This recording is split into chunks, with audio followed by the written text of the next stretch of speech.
Je m'appelle Jasmine, et le jour où ma sœur a vendu discrètement la maison de ma grand-mère, elle n'a même pas eu le courage de m'appeler. Mon téléphone s'est allumé avec un message court et froid. Maison de grand-mère vendue. Merci de ne pas avoir été là. Pas d'émoji, pas d'explication, juste un coup de poignard numérique, glissé sournoisement entre mes côtes. Pendant quelques secondes, j'ai juste fixé l'écran, sentant mon pouls gronder dans mes oreilles. Cette maison n'était pas juste une adresse. C'était le premier endroit où je m'étais senti en sécurité. La seule constante dans une enfance où tout le reste ne cessait de changer. C'est là que ma grand-mère m'a regardé dans les yeux, un soir d'été, et a dit, « Tu es la seule qui comprend ce que cette maison signifie vraiment. » Et maintenant, ma propre sœur l'avait bradée comme un vieux meuble. Mon pouce a survolé le clavier avant que je ne tape finalement la seule chose qui me venait à l'esprit. « Tu l'as vendue ?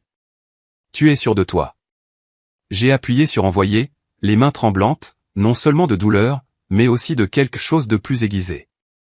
Ce n'était pas juste une trahison. C'était une déclaration de guerre. Je n'ai pas appelé mes parents. Je n'ai appelé aucun membre de ma famille. J'ai appelé la seule personne qui connaissait à la fois mon histoire et la loi. Quand je lui ai envoyé les documents, il n'a pas eu l'air choqué. Il a ri. Il a vraiment ri. Elle vient de faire une très grosse erreur, a-t-il dit, les yeux pétillants d'une manière qui m'a donné la chair de poule, et elle n'a aucune idée de ce qui l'attend. Avant que je ne vous dise ce qu'il a dit ensuite et ce qui s'est passé après que je suis sorti de son bureau, dites-moi quelle heure il est pour vous en ce moment et d'où vous regardez. Je suis sincèrement curieuse de savoir jusqu'où l'histoire de ma grand-mère voyagera. Le lendemain matin, la colère s'était transformée en quelque chose de plus froid et de beaucoup plus dangereux, la concentration. J'avais à peine dormi, ressassant le message de ma sœur jusqu'à ce que chaque mot semble gravé dans mon crâne.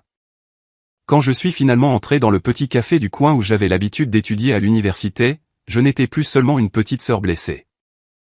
J'étais quelqu'un qui en avait assez. Mon meilleur ami d'enfance, maintenant avocat, était déjà là. Cette fois, j'ai prononcé son nom à voix haute, comme si je sortais une arme de son fourreau. Jacques. Il s'est levé, l'inquiétude se lisant sur son visage. Jasmine, assieds-toi. Raconte-moi tout. Alors, je l'ai fait. Je lui ai parlé de ma sœur Sarah, du SMS, de la façon dont notre grand-mère Margaret avait toujours dit que la maison serait mon ancre quand la vie deviendrait difficile. Je lui ai raconté comment Sarah avait toujours levé les yeux au ciel en entendant cela, comment elle plaisantait en disant que grand-mère me traitait comme l'élu.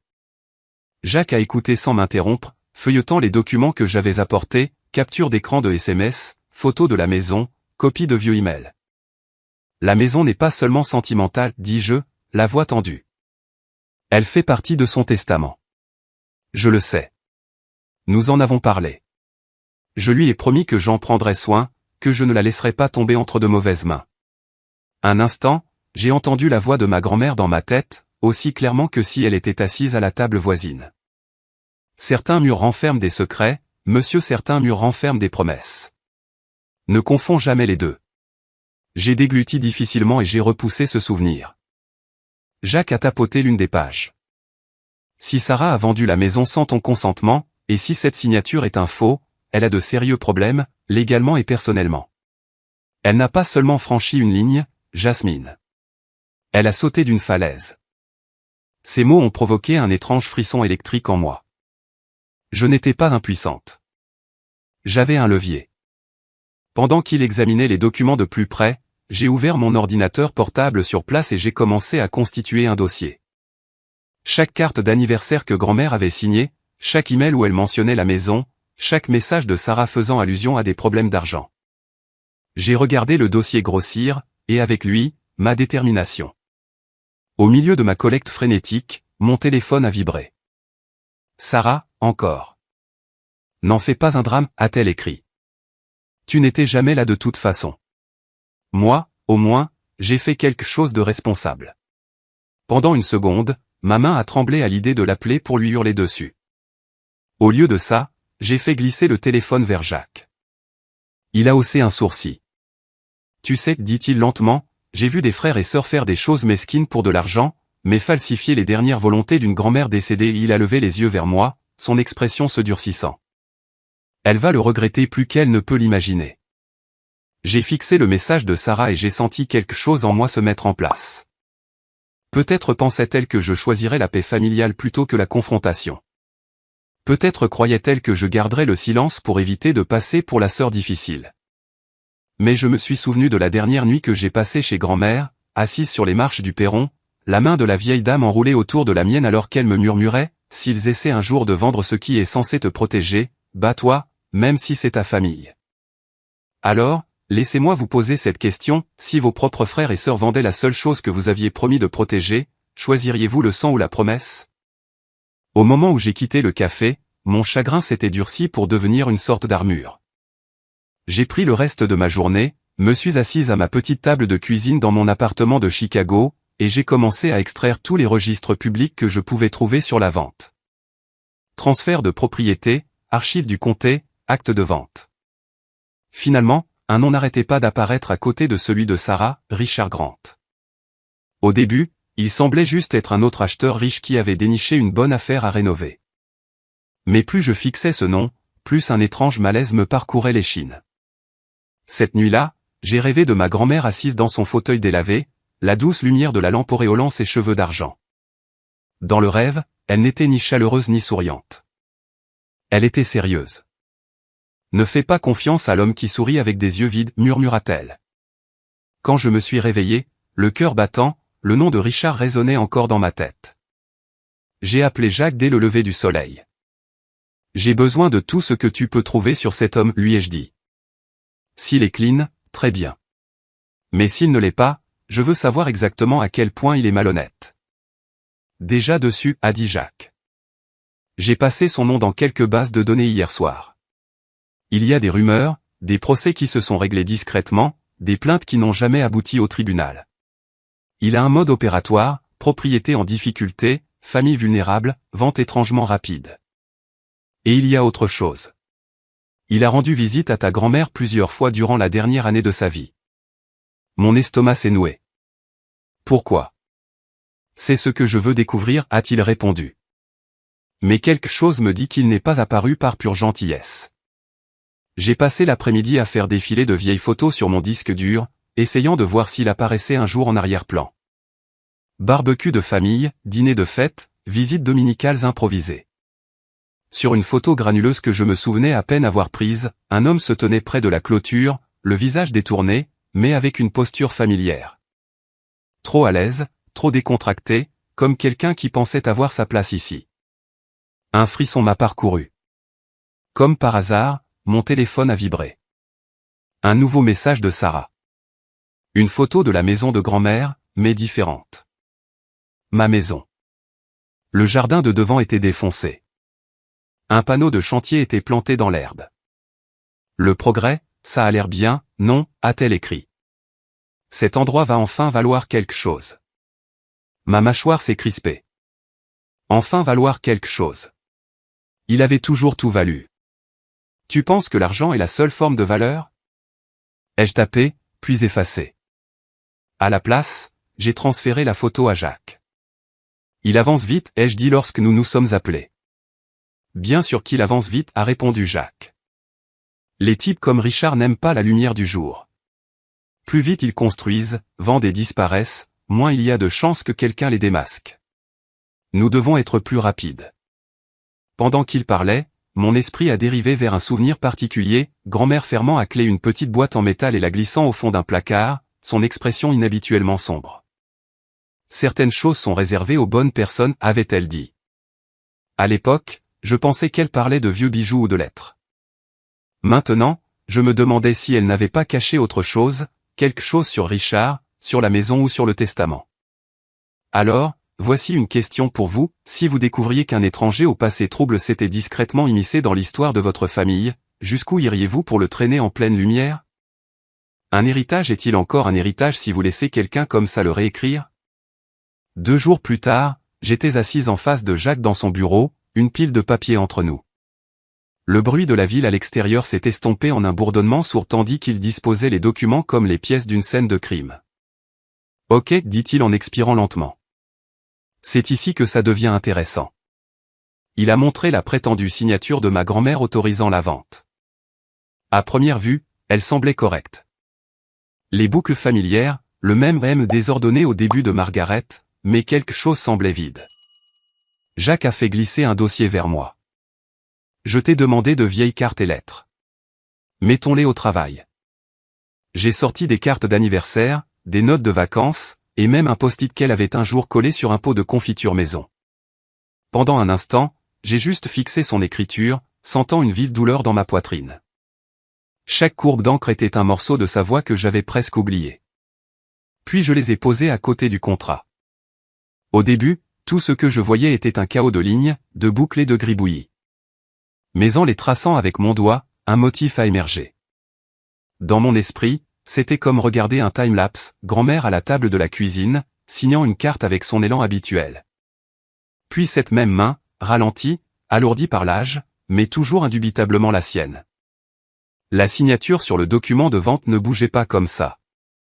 On aurait dit quelqu'un qui essayait de l'imiter sans en comprendre le rythme. Regarde ça, dis-je, mon pouce accélérant. Elle relie toujours le M à la lettre suivante comme un ruban. Ici, c'est rigide, séparé, comme si quelqu'un avait dû faire une pause. Et la pression elle appuie plus fort à la fin, pas au début. Celle-ci fait le contraire. Jacques s'est penché, son calme d'avocat se fissurant pour laisser place à quelque chose de plus proche de l'excitation. Exactement. Et le notaire qui a prétendument été témoin de cela a une présence en ligne quasi inexistante. Pas de bureau répertorié, juste une boîte postale.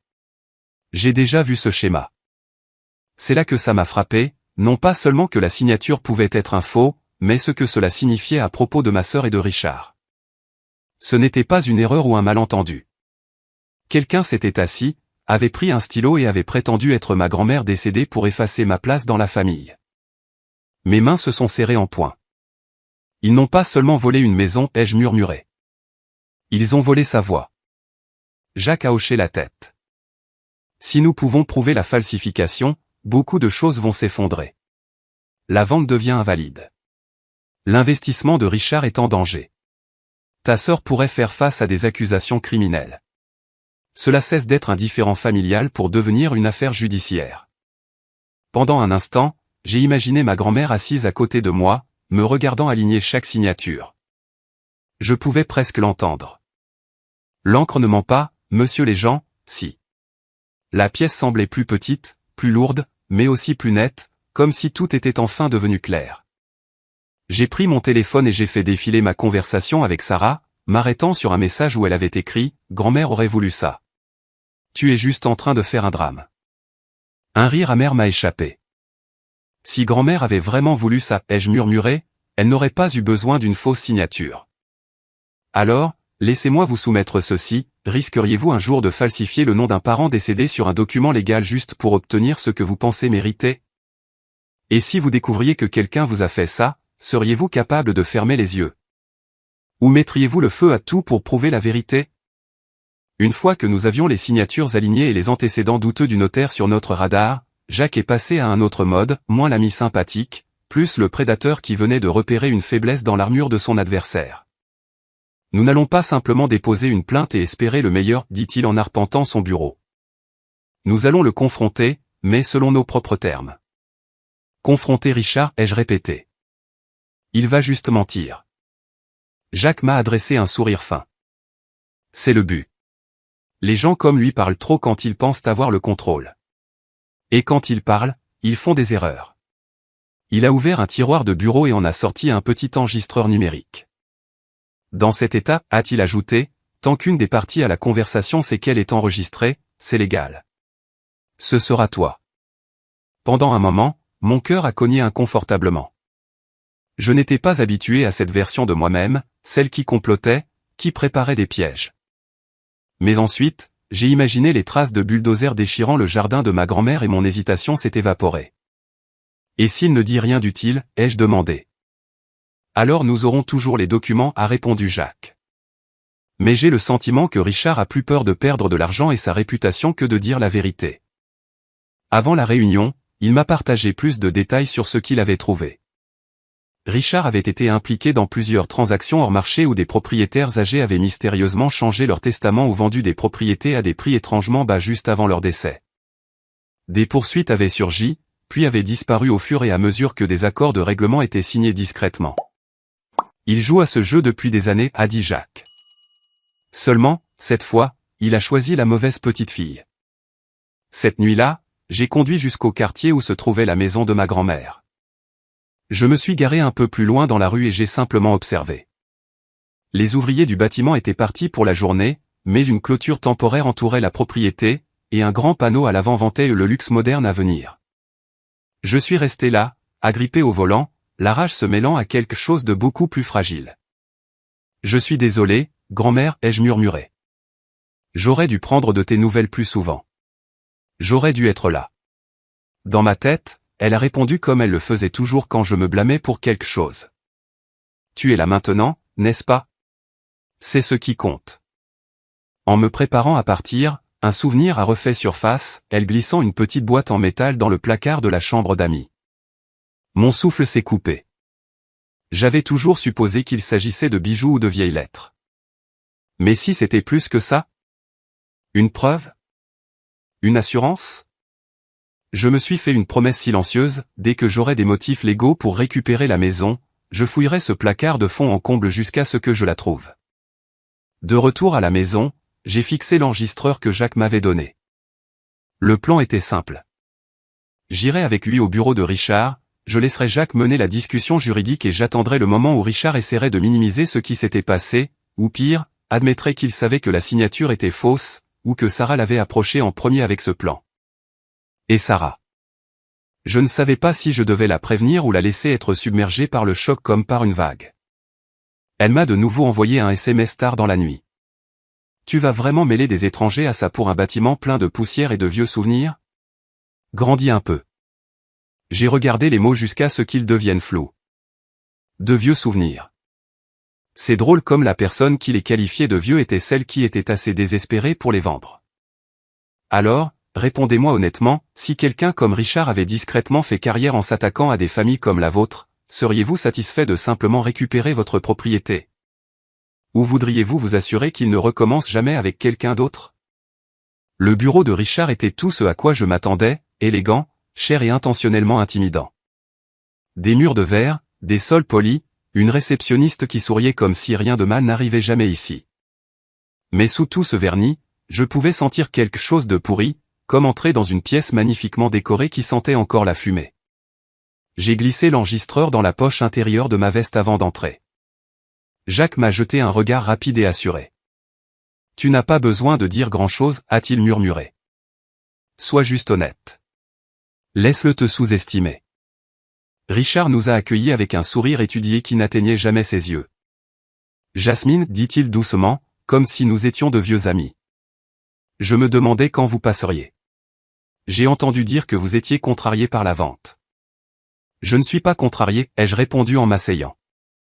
Je suis informé. Jacques n'a pas perdu de temps. Il a ouvert un dossier et a posé les copies de l'acte de vente et du testament sur la table. Nous sommes ici parce que la vente semble être basée sur une signature falsifiée, a-t-il dit. Le notaire impliqué est douteux, et plusieurs échantillons de l'écriture de Margaret suggèrent que ce document n'est pas authentique. Pendant une fraction de seconde, le masque de Richard est tombé, son regard s'est aiguisé, puis s'est refroidi. C'est une accusation grave, a-t-il dit. J'avais l'impression que tout avait été fait correctement. Votre sœur s'est occupée du côté familial. Je supposais qu'elle avait l'autorité. Vous a-t-elle dit que la maison m'avait été laissée, ai-je demandé. Il s'est agité sur sa chaise. Elle a mentionné votre nom. Oui. Elle a dit que vous étiez distante. Que vous ne voudriez pas de cette responsabilité. Que vous seriez contente avec un peu d'argent plus tard. Les mots ont atterri comme des coups de poing. Distante. Contente avec un peu d'argent plus tard. C'était l'histoire qu'elle lui avait vendue. Et vous l'avez juste cru sur parole, ai-je insisté. Aucune preuve. Aucune copie du testament. Richard a haussé les épaules, mais de la sueur perlait à sa tempe. Elle m'a montré quelque chose. Je ne suis pas expert en écriture. J'ai fait confiance à ce que j'ai vu. Jacques a fait glisser une autre page vers l'avant. Une liste de plaintes antérieures et de règlements discrets liés au nom de Richard. La confiance semble être un thème récurrent avec vous, a dit Jacques froidement. Vous faites confiance à des documents qui apparaissent comme par magie. Vous faites confiance à des héritiers pressés de vendre. Et d'une manière ou d'une autre, cette confiance se termine toujours par un profit pour vous, tandis que les familles perdent ce qui compte le plus. La mâchoire de Richard s'est crispée. Attention, dit-il. La diffamation coûte cher. La fraude aussi, a rétorqué Jacques.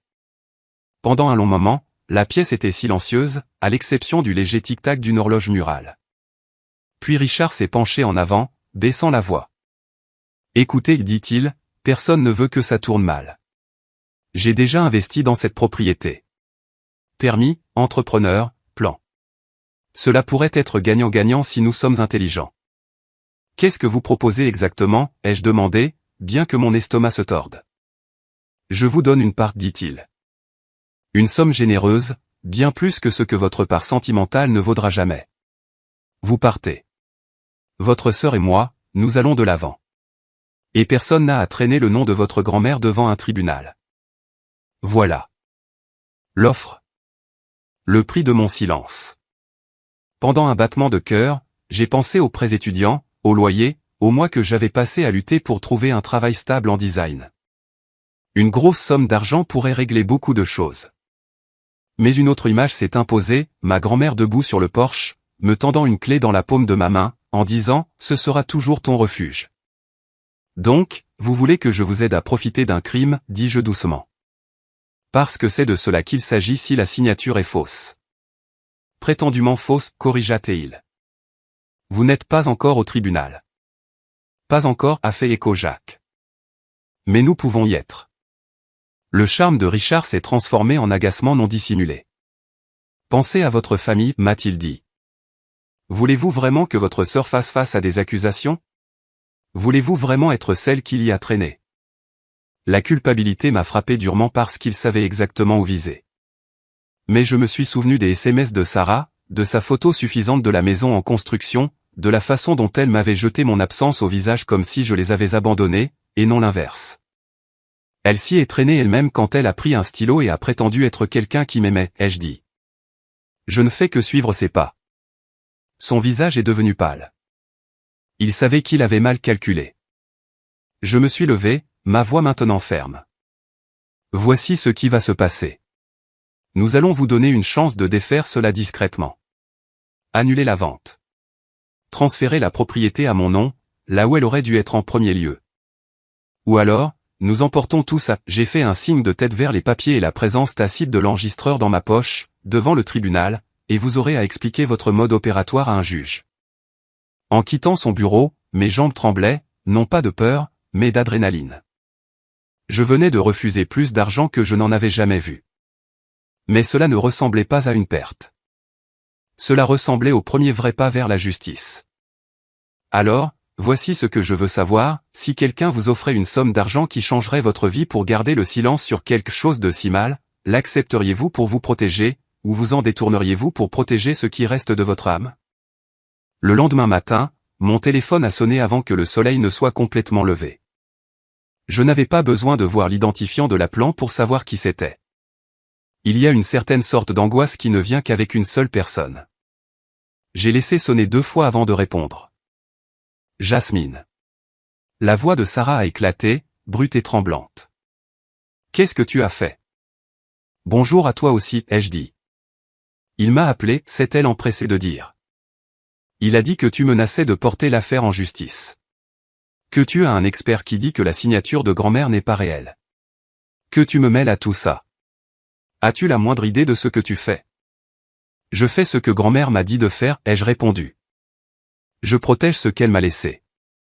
La chose que tu as essayé de vendre dans mon dos. Elle a ricané, mais le son était chancelant. Tu n'étais jamais là, Ja. C'est moi qui me suis occupé des médecins, des factures, des réparations de la maison, des culpabilisations. Je méritais quelque chose. Elle te faisait toujours sentir spécial, comme l'élu. J'étais censé rester là à applaudir, c'est ça? Voilà, c'était enfin dit à voix haute. Le ressentiment qui couvait sous chaque regard en l'air, chaque blague sarcastique. Donc, ta solution, ai-je demandé prudemment, c'était de m'effacer? De falsifier son nom? de t'associer à un vautour qui rend visite à des vieilles dames dans des maisons de retraite et de te convaincre que c'était responsable? Je n'ai rien falsifié, a-t-elle lâché. Trop vite. Puis, plus doucement. J'ai juste signé ce qu'ils ont mis devant moi. C'est le notaire qui s'en est chargé. Richard a dit que tout était standard. J'ai pensé que grand-mère voulait t'aider. Elle s'inquiétait toujours pour l'argent. Tu connaissais le testament, ai-je dit. Tu l'avais vu. Tu savais que la maison n'était pas à toi à vendre. Le silence a pesé sur la ligne comme un poids. Quand elle a finalement repris la parole, sa voix avait perdu son tranchant. Si ça va au tribunal, a-t-elle murmuré, s'ils disent que je suis impliqué dans une falsification, si ça va sur mon casier Jasmine, s'il te plaît. Je pourrais perdre mon travail. Je pourrais. Tu aurais pu me perdre, les jeux interrompus. Tu m'as peut-être déjà perdu. Les semaines qui ont suivi ont été un tourbillon de dépôts de plaintes, d'audiences et de retombées familiales. Tante Rebecca a appelé pour me supplier de garder ça en famille, m'avertissant qu'une fois que les avocats sont impliqués, les choses ne peuvent jamais redevenir normales. Mes parents ont laissé des messages vocaux tendus sur les malentendus et le fait de ne pas ruiner la vie de ma sœur pour une maison.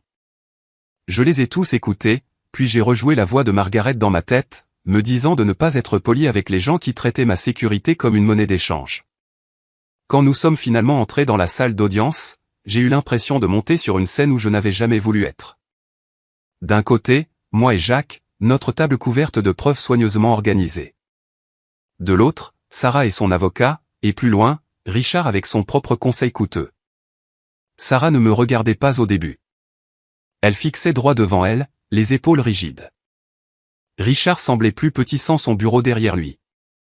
Le juge a écouté Jacques exposer la chronologie, le testament clair de Margaret me laissant la maison, les visites de Richard à la maison de retraite, la vente précipitée, le notaire au profil suspect. La conclusion de l'expert selon laquelle la signature sur l'acte ne correspondait pas à l'écriture naturelle de Margaret. L'expert en écriture a témoigné, soulignant les mêmes différences que Jacques et moi avions étudiées à son bureau, la pression, les liaisons entre les lettres, l'ordre des traits. Des mots comme incohérent, improbable et simulé ont rempli l'air. Le notaire a été convoqué mais ne s'est pas présenté. Son avocat a soumis une déclaration à la place, ce qui lui a fait plus de tort que de bien. Chaque absence, chaque réponse évasive rendait la falsification plus évidente. Pendant une pause, Sarah s'est finalement tournée vers moi. Ses yeux étaient cerclés de rouge, son mascara avait coulé. Je ne pensais pas que ça irait aussi loin, dit-elle d'une voix rauque. J'en avais juste marre de me sentir toujours comme celle en trop. La préférée de grand-mère par-ci, la spéciale de grand-mère par-là. Toi, tu as eu la maison. Moi, j'ai eu quoi? La culpabilité et les factures. Pendant un instant, j'ai vu au-delà de Sarah, 29 ans en tailleur, l'adolescente qui avait pleuré sur mon lit après sa première rupture. La petite fille qui s'était blottie contre moi quand les orages lui faisaient peur. Ça faisait mal. Tout ça faisait mal. Tu aurais pu me parler, ai-je dit, en gardant la voix basse. Tu aurais pu demander de l'aide. Tu aurais pu me dire que tu te sentais négligé. Au lieu de ça, tu as choisi la seule chose que tu savais qui me blesserait le plus profondément. Tu as vendu le seul endroit où je me suis jamais senti complètement en sécurité, et tu t'es menti à toi-même sur ce que cela signifiait. Des larmes ont coulé sur ses cils. Si tu insistes, si je suis accusé. C'est toi qui t'es mise dans cette situation, ai-je dit, sans méchanceté. Ce n'est pas moi qui ai pris le stylo. Quand le juge a finalement rendu sa décision, les mots ont semblé à la fois énormes et étrangement simples. La vente était annulée. La propriété, sur la base du testament de Margaret et de la falsification prouvée, me revenait. Le tribunal a recommandé que l'affaire soit renvoyée au procureur pour d'éventuelles accusations liées à la falsification et à la conduite du notaire. Le mode opératoire de Richard a été noté au dossier, son image soigneusement entretenue s'est fissurée. Sarah, sous la pression et avec Jacques arguant que Margaret n'aurait pas voulu voir sa petite fille en prison, s'en est sortie avec des amendes, une restitution obligatoire et une marque permanente qui rendrait certaines portes plus difficiles à ouvrir. Elle a déménagé quelques mois plus tard, ajoutant une distance physique à la distance émotionnelle qui béait déjà entre nous. Certains membres de la famille m'ont blâmé, d'autres m'ont remercié discrètement, la plupart ne savaient tout simplement pas quoi dire. Le jour où je suis retourné dans la maison de Margaret avec une vraie clé légale à la main, l'endroit ressemblait à une phrase inachevée. La construction avait été interrompue en plein milieu. Murs ouverts, sols arrachés, plans scotchés au montant nu. La poussière flottait dans l'air. Mais sous le désordre, je pouvais encore sentir le battement de cœur de la maison où j'avais grandi. Dans le placard de la chambre d'amis, derrière une rangée de couettes soigneusement pliées qui n'avaient étrangement pas été touchées, j'ai trouvé la petite boîte en métal exactement là où je m'en souvenais. La serrure était vieille et tenace, mais elle s'est ouverte avec un peu de pression et beaucoup d'émotion. À l'intérieur, nichée parmi de vieilles photos et une paire de boucles d'oreilles que j'adorais quand j'étais enfant, se trouvait une enveloppe avec mon nom dessus. J'ai déplié l'écriture tremblante de Margaret et j'ai lu. J'ai ri et pleuré en même temps, assise en tailleur sur le sol poussiéreux. Dans les mois qui ont suivi, j'ai décidé de ne pas transformer la maison en un sanctuaire de la douleur. Au lieu de cela, je l'ai rénovée lentement, la transformant en un petit espace communautaire et un studio de design. Des enfants du quartier venaient pour des ateliers d'art. Des adolescents utilisaient la pièce de devant comme un endroit calme pour étudier. J'ai gardé le fauteuil préféré de Margaret dans un coin, un témoin doux et usé du fait que sa maison continuait de faire ce qu'elle voulait qu'elle fasse, protéger les gens qui en avaient besoin. Les gens me demandent parfois si ça en valait la peine, de traîner ma sœur au tribunal, d'exposer la laideur familiale, de choisir une maison plutôt que l'illusion de l'harmonie. Je ne pense pas avoir choisi une maison plutôt qu'une sœur. Je pense que j'ai choisi l'honnêteté plutôt qu'un mensonge que nous étions tous censés avaler. Alors maintenant, je vous laisse avec la question qui persiste chaque fois que je tourne la clé dans cette porte d'entrée, quand la famille vous trahit si profondément, la vengeance consiste-t-elle simplement à les regarder tomber? Ou s'agit-il de récupérer les parties de vous-même qu'ils ont essayé de vendre? Et si vous étiez sur ce porche, la clé à la main, partiriez-vous pour sauver les apparences? Ou feriez-vous exactement ce que j'ai fait et vous battriez-vous pour l'héritage de la seule personne qui ne vous a jamais demandé d'être autre chose que vous-même? Notre équipe est dédiée à la création d'histoires significatives et émotionnellement engageantes qui laissent un impact durable. Nous promettons que toutes les histoires sur cette chaîne sont fictives et sont créées uniquement pour partager des leçons de vie et des messages éducatifs positifs avec nos spectateurs. Ce script met en lumière des valeurs éducatives importantes telles que le respect des limites d'autrui, la compréhension des conséquences de la cupidité et le choix de l'honnêteté plutôt que de la tromperie à travers un conflit familial dramatique. Il encourage les spectateurs à réfléchir à leurs propres décisions, relations et sens des responsabilités. Notre objectif est de transformer des drames familiaux intenses en leçons de vie utiles qui aident le public à devenir plus sage et plus compatissant.